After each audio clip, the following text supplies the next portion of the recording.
All right, we are about to dive into one of the most important and, let's be honest, one of the most difficult philosophy books of the 20th century, Ludwig Wittgenstein's Philosophical Investigations.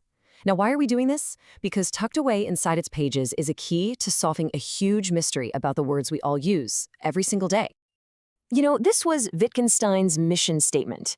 He had this idea that we as thinkers get trapped in these really confusing philosophical problems. And it's not because the world is so complicated, but because our own language has boxed us in like a fly buzzing around in a glass bottle.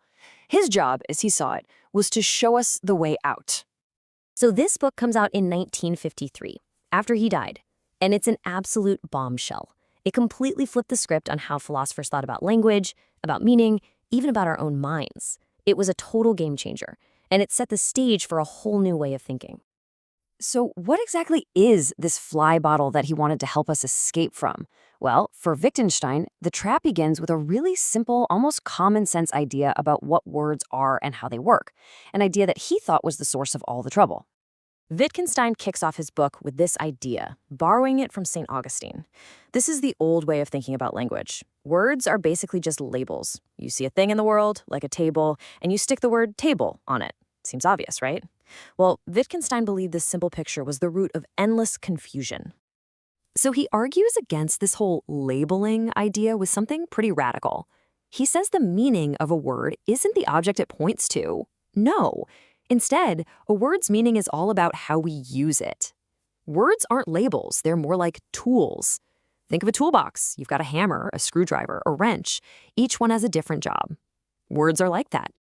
Okay, so to really get this shift from meaning as an object to meaning as use, Wittgenstein gives us this fantastic example. He asks us to just look at one simple word, the word game. What does game actually mean? He gives us a challenge that sounds super easy. Just come up with one single, clear definition that covers every single thing we call a game. Seriously, give it a shot. What's the one thing all games have in common? You find out pretty quickly that any definition you come up with just falls apart. If you say it has to be fun, well, what about a professional athlete under immense pressure? If you say there has to be winning and losing, what about just tossing a ball around in the backyard? Every single rule you try to make has a dozen exceptions. And this is the big aha moment. The point isn't that game is some mysterious, undefinable word. It's that we don't need a perfect single definition to use it correctly. We all know what a game is. We use the word perfectly all the time without having one essential feature to point to. So, Wittgenstein's solution is this beautiful idea he called family resemblances. Think about your own family.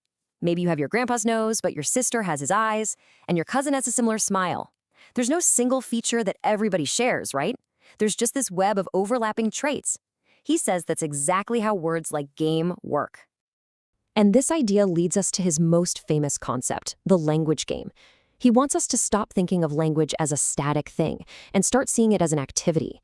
The meaning of our words depends entirely on the specific game we're playing when we use them. Just think about one word, water. If you're sitting in a restaurant and you say it to the waiter, that's a request. But if you're a chemist and you see a beaker about to explode, yelling, "Water," is a warning. Same word, totally different meanings because the language game, the context, the activity has changed. Now, this idea that meaning is public, that it's based on how we use words together, has a really mind-bending consequence. Because if that's true, what does it mean for our private inner world? Our feelings, our sensations. Can we even really talk about them? To dig into this, Wittgenstein came up with another brilliant thought experiment. Imagine that everyone in our group has a little box, and we all agree to call the thing inside our box a beetle. But here's the catch. No one is allowed to look inside anyone else's box, ever. You only know what beetle means by looking at the thing in your own box. So when we all get together and talk about our beetles, what are we actually talking about? The conclusion he comes to is it's a shocker. He says that the actual thing inside each person's box is completely, totally irrelevant to what the word beetle means. For all we know, you could have a little stone in your box, I could have a piece of wood, and someone else's box could be completely empty. It literally doesn't matter. The meaning of the word beetle doesn't come from the private object. It comes from the public language game we play.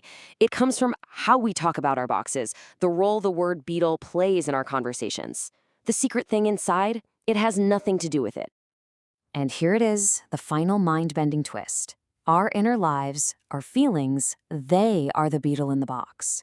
Words like pain or joy or love don't get their meaning because they point to some secret private feeling inside you. They get their meaning from the shared public world, from how we learn to talk about crying and laughing and holding hands. So, after all that, what's the big takeaway? Wittgenstein isn't just playing some abstract word games here. He's trying to get us to make a fundamental shift in how we see everything, the world, our words, and our own minds. To get a feel for this kind of shift, he loved to use this famous illusion. You've probably seen it. Look at it one way and you see a duck, clear as day. But you stare at it for a second and boom, the whole thing flips, and now it's a rabbit. The lines on the page didn't change at all, but your whole perception of it did. He called this seeing as. You aren't just interpreting it as a rabbit. You are literally seeing a rabbit. And that's what he wants us to do with language. To stop seeing it as a collection of labels and to start seeing it as a living, breathing human activity. You know, at the end of the day, Wittgenstein thought of his work as a kind of therapy. He wasn't trying to build some new grand theory to answer all the old questions.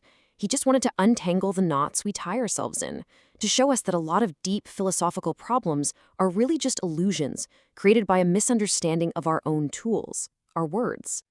So, by showing us the way out of the fly bottle, Wittgenstein leaves us with this huge, unsettling question. If our ability to think about our own feelings, our own hopes, our own pain, if all of that depends on a public language we share with everyone else, then how much of our inner world is ever truly, privately our own?